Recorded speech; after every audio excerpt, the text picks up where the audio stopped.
Julian অ্যাসাঞ্জকে কারাগার থেকে মুক্তি দেওয়া হয়েছে এবং তিনি মার্কিন আদালতে ব্যক্তিগতভাবে অপরাধ স্বীকার করেছেন। আর এর মধ্য দিয়েই এক মহাদেশ থেকে আরেক মহাদেশে ছড়িয়ে পড়া দীর্ঘ এক কাহিনীর সমাপ্তি ঘটতে যাচ্ছে। ওই কাহিনীতে তিনি কারো কারো কাছে ছিলেন ক্রিমিনাল, আবার কারো কারো কাছে হিরো।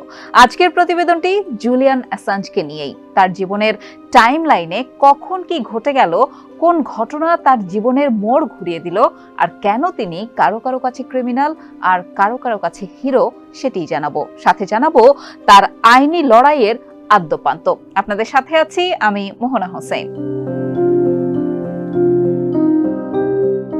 1971 সালে অস্ট্রেলিয়ার কুইন্সল্যান্ড রাজ্যের টাউন্সভিলে অ্যাসাঞ্জের জন্ম।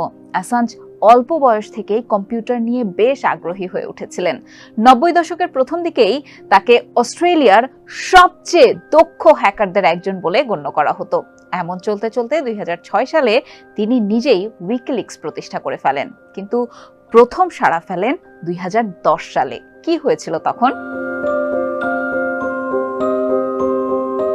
জুলিয়ান অ্যাসাঞ্জ ও উইকিলিক্স 2010 সালের জুলাইয়ে পুরো বিশ্ব জুড়ে শোরগোল ফেলে দেয়। উইকিলিক্স 2,50,000-এর বেশি মার্কিন কূটনৈতিক তার বার্তার একটা স্তূপ ফাঁস করে দেয়। ওই সময় থেকে আফগানিস্তান আর ইরাক যুদ্ধ নিয়ে যুক্তরাষ্ট্রের লাখ লাখ গোপন সামরিক কূটনৈতিক নথি ফাঁস করতে শুরু করেন অ্যাসাঞ্জ। এসব নথিতে যুদ্ধকালীন মার্কিনদের বন্দী নির্যাতনের খবরও ছিল। 2010 সালের নভেম্বরে অ্যাসাঞ্জের বিরুদ্ধে সুইডেনে 2 নারীকে যৌন নির্যাতনের অভিযোগে মামলা করা হয়। জারি করা হয় গ্রেপ্তারি পরোয়ানা। অভিযোগ অস্বীকার করেন অ্যাসাঞ্জ, বলেন ওই ঘটনা ছিল সম্মতিসূচক যৌন সম্পর্কের। পরে লন্ডনে তিনি গ্রেপ্তারও হন এই জন্য, পরে আবার জামিনও পান। যুক্তরাজ্যের আদালত 2011 সালের ফেব্রুয়ারিতে জানিয়ে দেন যে অ্যাসাঞ্জকে সুইডেনে পাঠাতে আইনত কোনো বাধা নেই। আপিল করেন অ্যাসাঞ্জ, বলেন সুইডেন তাকে যুক্তরাষ্ট্রের হাতে তুলে দেবে এবং পরে উইকিলিক্স সম্পর্কিত মামলায় মার্কিন কর্তৃপক্ষ তার বিচার করবে।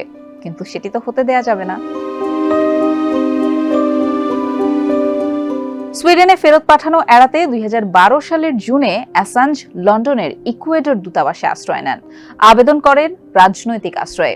ইকুয়েডরের তৎকালীন বামপন্থী প্রেসিডেন্ট রাফায়েল কোরেরা তার আবেদন মঞ্জুরও করেন। ফলে অ্যাসাঞ্জকে যুক্তরাজ্যের বাইরে পাঠানোর যত পথ তা কার্যত বন্ধ হয়ে যায়।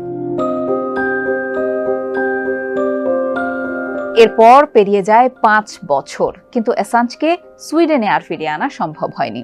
অবশেষে 2017 সালের মে মাসে সুইডেনের কৌশলীরা অ্যাসাঞ্জের বিরুদ্ধে যৌন নির্যাতনের সেই তদন্তের ইতি টানেন। ওই বছরেরই ডিসেম্বরে ইকুয়েডর সরকার অস্ট্রেলিয়ায় জন্ম নেওয়া অ্যাসাঞ্জকে নিজেদের নাগরিকত্ব দেয়। তবে যুক্তরাজ্য সরকার এই উদ্যোগ আটকে দেয়। ক্ষমতার পালাবদলে তখন ইকুয়েডরের প্রেসিডেন্ট লেনিন মোরেনো। তিনি রক্ষণশীল হিসেবে পরিচিত। 2018 সালের জানুয়ারিতে মোরেনো জানিয়ে দেন যে লন্ডনের ইকুয়েডর দূতাবাসে থাকা অ্যাসাঞ্জকে সমর্থন জুগিয়ে যাওয়া তার দেশের পক্ষে সম্ভব নয়। এর মধ্য দিয়ে অ্যাসাঞ্জের সম্ভাব্য পরিণতি নিয়ে তখন উদ্বেগ দেখা দেয়। বলা যায় 2019 সালটা অ্যাসাঞ্জের জীবনের নিষ্ঠুরতম একটি বছর। ইকুয়েডরের প্রেসিডেন্ট মোরেনো 2019 সালের এপ্রিলে জানান, লন্ডনে দূতাবাসে থাকা অ্যাসাঞ্জ রাজনৈতিক আশ্রয়ের শর্ত গুরুতরভাবে লঙ্ঘন করেছেন। এই অভিযোগ এনে তিনি অ্যাসাঞ্জের নাগরিকত্ব প্রত্যাহার করে নেন। মাত্র একদিনের মধ্যে ইকুয়েডর দূতাবাস থেকে অ্যাসাঞ্জকে গ্রেপ্তার করে লন্ডন পুলিশ নিয়ে যায়। যুক্তরাষ্ট্রের প্রত্যর্পণের অনুরোধের পরিপ্রেক্ষিতে গ্রেপ্তার করা হয় তাকে। ওই বছরেরই মে মাসে অ্যাসাঞ্জকে 50 সপ্তাহের কারাদণ্ড দেন যুক্তরাজ্যের আদালত। অপরাধ 2010 সালে নেয়া জামিনের শর্ত ভঙ্গ।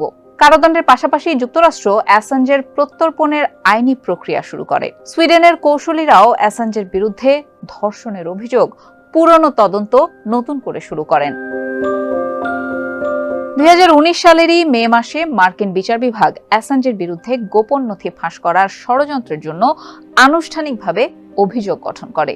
অভিযোগ প্রমাণিত হলে অ্যাসাঞ্জের 175 বছরের বেশি কারাদণ্ড হওয়ার কথা। কারাগারে যাওয়ার পর অ্যাসাঞ্জ ভিডিও লিংকের মাধ্যমে প্রথমবারের মতন আদালতে হাজিরা দেন। তবে 2019 সালের শেষ ভাগে একটি ভালো খবর পান অ্যাসাঞ্জ। কি সেটি? সুইডেনের কৌশলীরা তার বিরুদ্ধে ধর্ষণের অভিযোগের তদন্ত তখন বন্ধ করে দেন। বলা হয় যে তার বিরুদ্ধে শক্ত ও বিশ্বাসযোগ্য কোনো প্রমাণ তাদের হাতে নেই। সময়টা 2020 সালের ফেব্রুয়ারি। আদালতের শুনানিতে অ্যাসাঞ্জের আইনজীবী জানান যে তৎকালীন মার্কিন প্রেসিডেন্ট ডোনাল্ড ট্রাম্প তার মক্কেলকে ক্ষমা করে দেওয়ার জন্য প্রতিশ্রুতি দিয়েছেন, কিন্তু এর বিনিময়ে তিনি কিছু একটা চান। 2016 সালের মার্কিন প্রেসিডেন্ট নির্বাচনের আগে হিলারি ক্লিন্টনের ইমেইলে ফাঁস হওয়ার ঘটনায় রুশ সম্পৃক্ততার অভিযোগ অ্যাসাঞ্জকে অস্বীকার করতে হবে, তবে হোয়াইট হাউস এমন কথা অস্বীকার করেছিল। অ্যাসাঞ্জকে যুক্তরাষ্ট্রে প্রত্যর্পণের চলমান প্রক্রিয়া 2021 সালের জানুয়ারিতে আটকে দেন লন্ডনের আদালত। বলা হয় যে যুক্তরাষ্ট্রে পাঠানো হলে অ্যাসাঞ্জ আত্মহত্যা করতে পারেন। যুক্তরাষ্ট্র প্রতিশ্রুতি দেয় অ্যাসাঞ্জকে মার্কিন ভূখণ্ডে আনা হলে কারাগারে তাকে একাকী রাখা হবে না, তাকে যথাযথ চিকিৎসা সুবিধাও দেওয়া হবে। এর পরিপ্রেক্ষিতে যুক্তরাজ্যের হাইকোর্ট এক আপিল আদেশে এই রায় স্থগিত করে। মূল মামলাটি আদালতে তখন ফেরত পাঠানো হয়। অ্যাসাঞ্জকে 2022 সালের জানুয়ারিতে আপিলের সুযোগ দেন আদালত, তবে ওই বছরের মার্চে যুক্তরাজ্যের সুপ্রিম কোর্ট আপিল আবেদন শুনতে অস্বীকৃতি জানায়। একই বছরের 17 জুন যুক্তরাজ্য সরকার অ্যাসাঞ্জের যুক্তরাষ্ট্রে প্রত্যর্পণ অনুমোদন করে। এর বিরুদ্ধে আপিল করেন অ্যাসাঞ্জ। চলতি বছরের ফেব্রুয়ারিতে সংবাদ সম্মেলন করেন অ্যাসাঞ্জের স্ত্রী স্টেলা অ্যাসাঞ্জ। তিনি জানান যে তার স্বামীর শারীরিক ও মানসিক অবস্থা ক্রমেই খারাপের দিকে যাচ্ছে। এই পরিস্থিতিতে তাকে যুক্তরাষ্ট্রে পাঠানো হলে তিনি আর বাঁচবেন না। যুক্তরাষ্ট্রে প্রত্যর্পণে 2022 সালে আদালতের যে নির্দেশনা এসেছিল তার বিরুদ্ধে গত মে মাসে আপিল করার অনুমতি পান অ্যাসাঞ্জ। আগামী 9 জুলাই এর পরবর্তী শুনানির দিন ধার্য করা আছে, কিন্তু এরই মধ্যে অ্যাসাঞ্জের কারামুক্তির খবর এলো। স্থানীয় সময় আগামীকাল বুধবার অ্যাসাঞ্জের যুক্তরাষ্ট্রের ফেডারেল সরকারের তত্ত্বাবধানে থাকা নর্দার্ন মারিয়ানা আইসল্যান্ডে পৌঁছানোর কথা। সেখানে তার 62 মাসের কারাদণ্ড হতে পারে। তবে যুক্তরাজ্যে যে 5 বছর তিনি কারাভোগ করেছিলেন সেটিও কিন্তু এই সাজারে অন্তর্ভুক্ত হবে। এর অর্থ হলো অ্যাসাঞ্জের নিজ দেশ অস্ট্রেলিয়াতে ফিরতে এখন আর কোনো বাধা নেই।